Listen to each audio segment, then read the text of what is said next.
Hai netizen, kalau kalian udah tahu hal seperti ini, please jangan diam aja ya. Apa masih kurang? Bejatnya paman si Gibran Anwar Usman sudah merusak konstitusi negara ini. Guys, please. Ini adalah persoalan serius yang tidak boleh dianggap biasa. Pertama, konstitusi secara tegas mensyaratkan bahwa hakim Mahkamah Konstitusi harus memiliki sikap kenegarawan. Ini bukan syarat formal semata ya, tetapi syarat moral dan etis yang menentukan arah tafsir konstitusi. Kedua, Mahkamah Konstitusi dibentuk oleh Ibu Megawati dengan desain sebagai benteng terakhir konstitusi dan demokrasi. Karena itu, menjadi hakim MK tidak cukup hanya menguasai hukum tata negara, tetapi juga harus memahami jiwa sejarah kemerdekaan, suasana kebatinan lahirnya konstitusi, dan dampak luas setiap putusan terhadap masa depan bangsa. Tahu nggak sih? Sikap kenegarawan adalah bingkai utama dalam berpikir, menimbang, dan memutuskan perkara. Seandainya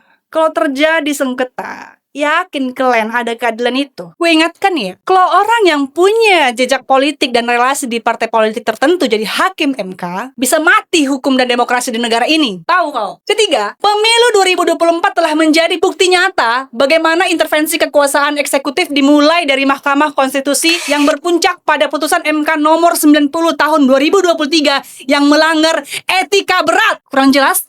Etika berat! Seperti dikatakan Stefan Levsky, ketika pelanggaran etika dalam penyelenggaraan negara dibiarkan, itu adalah tanda awal hadirnya rezim otoriter yang mematikan hukum dan demokrasi. Dalam konteks ini, mencalonkan Adis sebagai hakim MK adalah langkah yang berbahaya. Meskipun ia telah mengundurkan diri dari partai, katanya. Mundur dari partai politik tidak otomatis memutus jejak politik, relasi kekuasaan, dan potensi konflik kepentingan. Mahkamah Konstitusi tidak boleh diisi oleh figur yang masih berada dalam orbit kekuasaan. Karena MK bukan arena kompromi politik, melainkan ruang pengabdian konstitusional. Oleh karena itu, partai wajib mendengarkan suara kritis ini. Ini bukan soal personal, tetapi soal menjaga marwah konstitusi, martabat Mahkamah Konstitusi, dan masa depan demokrasi Indonesia itu harus. Jika MK kembali diisi oleh figur yang tidak sepenuhnya bebas, tidak sepenuhnya negarawan, dan tidak sepenuhnya berpihak pada rakyat, maka yang dipertaruhkan bukan hanya satu kursi hakim, melainkan arah republik ini sendiri.